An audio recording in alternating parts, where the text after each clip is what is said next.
বিসমিল্লাহির রহমানির আসসালামু আলাইকুম। আজকে আমি গাছের জন্য বায়ো এনজাইম তৈরি করব এবং মাটিতে কীভাবে দিতে হয়, গাছে কীভাবে স্প্রে করতে হয় এই নিয়ে ভিডিওটি করা।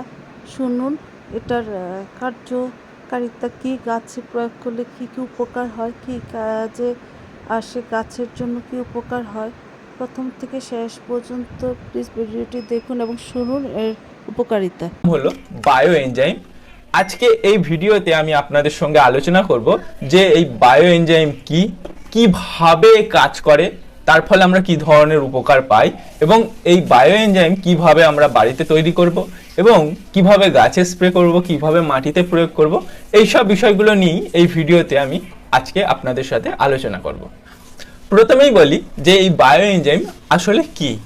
বায়ো এনজাইম হলো একটি জৈবিক অনুঘটক বা বায়ো ক্যাটালিস্ট হিসেবে কাজ করে। আরও সহজ করে বললে বোঝায় জীবিত বা জৈবিক সিস্টেম বা তাদের যন্ত্রাংশকে ব্যবহার করে গাছের পাতার মধ্যে বা গাছের শিকড় অঞ্চলে যে রাসায়নিক ক্রিয়াকলাপগুলো চলে সেগুলোকে দ্রুত করতে বা আরো সহজ করে তুলতে সাহায্য করে এই জৈবিক অনুঘটক বা বায়ো ক্যাটালিস্ট, যেটাকে আমরা বায়ো এনজাইম বলি। এই বায়ো এনজাইমের মধ্যে আছে পটাশিয়াম হিউমিনেটেড অ্যামাইনো অ্যাসিড, প্রোটিন ভগ্নাংশ এবং ভিটামিন বি কমপ্লেক্স। এই বায়ো এনজাইম ব্যবহার করে আমরা কি কি উপকার পাবো, সেগুলো কিভাবে হবে। এক নম্বর হলো উদ্ভিদের বৃদ্ধি এবং বিকাশে সাহায্য করবে। এই বায়ো এনজাইম যখন গাছের মধ্যে প্রয়োগ করব তখন গাছের মধ্যে যে রাসায়নিক বিক্রিয়াগুলো হবে সেগুলোকে আরো দ্রুত করবে, যেহেতু এটা একটা অনুঘটক বা বায়ো ক্যাটালিস্ট হিসেবে কাজ করবে।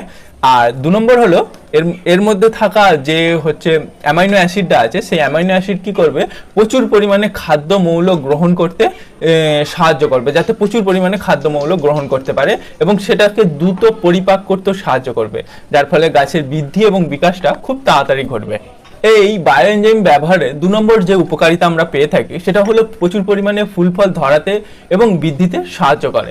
এছাড়া ফুল ফল যে ঝরে যায় সেটাকেও নিয়ন্ত্রণ করতে সাহায্য করে।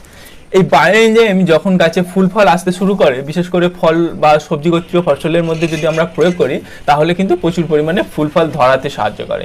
এর মধ্যে থাকা হিউমিনেটেড পটাশিয়াম বা পটাশিয়াম হিউমিনেটেড যে থাকে সেটা কি হয়, প্রচুর পরিমাণে ফুল আনতে সাহায্য করে এবং এর মধ্যে থাকা যে প্রোটিন ভগ্নাংশ এবং ভিটামিন বি কমপ্লেক্স থাকে সেটা প্রচুর পরিমাণে ফুলের যে পরাগ রেণুগুলো হয় সেগুলোকে খুব শক্তিশালী করে ফেলে, যার ফলে দ্রুত পরাগ মিলন হয় এবং ফুল আস্তে আস্তে ফলে পরিণত হয়। এবং এই বায়ো এনজাইমের মধ্যে থাকা অ্যামাইনো অ্যাসিড কি করে, প্রচুর পরিমাণে খাদ্যমৌল গ্রহণ করতে সাহায্য করে, যার ফলে গাছের বাড় বৃদ্ধির পাশাপাশি ফলের বৃদ্ধিটাও, মানে ফল বাড়তে খুব তাড়াতাড়ি ফলের বৃদ্ধি হয়। এই বায়ো এনজাইম তিন নম্বর যে উপকারটা করে সেটা হলো যে গাছের রোগ প্রতিরোধ ক্ষমতা গড়ে তুলতে সাহায্য করে। অর্থাৎ বায়ো এনজাইমের মধ্যে থাকা পটাশিয়াম হিউমিনেটেড এবং বিভিন্ন ধরনের প্রোটিন ভগ্নাংশ এবং ভিটামিন বি কমপ্লেক্স এরা গাছের রোগ প্রতিরোধ ক্ষমতা গড়ে তুলতে সাহায্য করে। এই বায়ো এনজাইম ব্যবহার করার ফলে 4 নম্বর যে উপকারটা আমরা পেয়ে থাকি, যখন এই বায়ো এনজাইমকে গাছের গোড়ার মাটিতে আমরা প্রয়োগ করব তখন ওই বায়ো এনজাইম মাটির মধ্যে যে জৈব রাসায়নিক ক্রিয়াকলাপগুলো চলতে থাকে, বিভিন্ন ধরনের যে ক্রিয়াকলাপগুলো চলতে থাকে, সেই ক্রিয়াকলাপে অংশগ্রহণ করে সেই প্রক্রিয়াকে দ্রুত করে, যার ফলে গাছ মাটি থেকে খুব দ্রুত পরিমাণে খাদ্যমৌলগুলোকে গ্রহণ করে।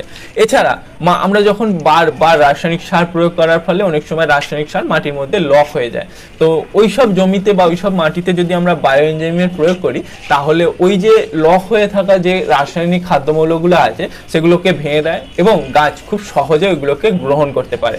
যেমন জমির মধ্যে ফসফেট এবং জিঙ্ক মিশ্রিত হয়ে অনেক সময় লক হয়ে থাকে, তো এই ধরনের সমস্যার ক্ষেত্রে আমরা বায়ো এনজাইম প্রয়োগ করতে পারি। এছাড়া অনেক সময় এই রাসায়নিক সার প্রচুর পরিমাণে প্রয়োগ করার ফলে জমিতে এই যে সার লক হয়ে যাওয়ার ফলে কি হয়, জমির মাটি বা আমরা গাছের গোড়ার মাটির পিএইচ মাত্রা অনেক সময় বেড়ে যায় বা অনেক সময় কমে যায়। এই বায়ো এনজাইম প্রয়োগ করার ফলে ওই রাসায়নিক যে খাদ্যমৌলগুলো আছে সেগুলো লক হয়ে যাওয়ার জন্য এই যে পিএইচের মাত্রাটা বেড়ে যাচ্ছে, ওগুলো যখন ভেঙে আবার গাছের খাবার উপযোগী হয়ে যাবে এবং মাটির মধ্যে থেকে ওটা কমতে শুরু করবে তখন পিএইচের লেভেলটা আবার সমতায় চলে আসবে। তাই বায়ো এনজাইম ব্যবহার করার ফলে আমরা কিন্তু মাটির পিএইচ লেভেলটা ঠিক করতে পারি।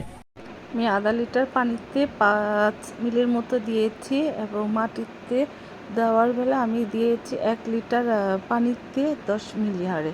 কম বেশি হলেও সমস্যা নেই, যেহেতু এটা একটা অর্গানিক প্রসেস। আর আপনারা এটা যদি গাছে প্রয়োগ করার আগে হ্যাঁ, কোনো কেমিক্যাল ফার্টিলাইজার 7 দিন আগে অথবা 7 দিন পরে ব্যবহার করা যাবে না, তাহলে বায়ো এনজাইমের কার্যকারিতাটা গাছে হবে না।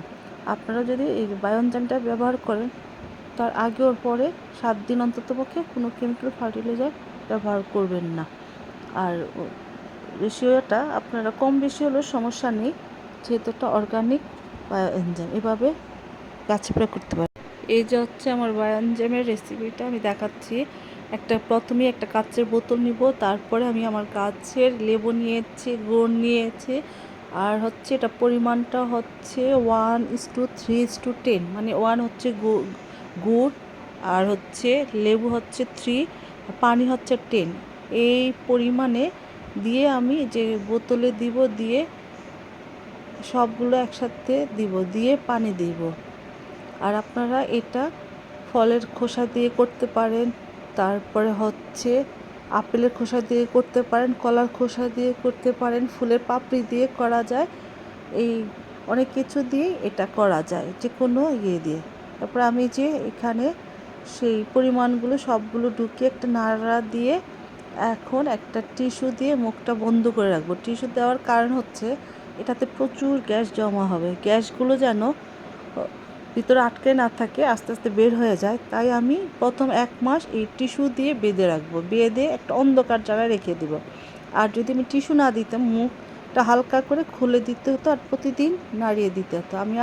এখন যেহেতু আমি টিস্যু দিয়ে পেঁচিয়েছি, আমার আর 1 মাস খোলার প্রয়োজন নেই।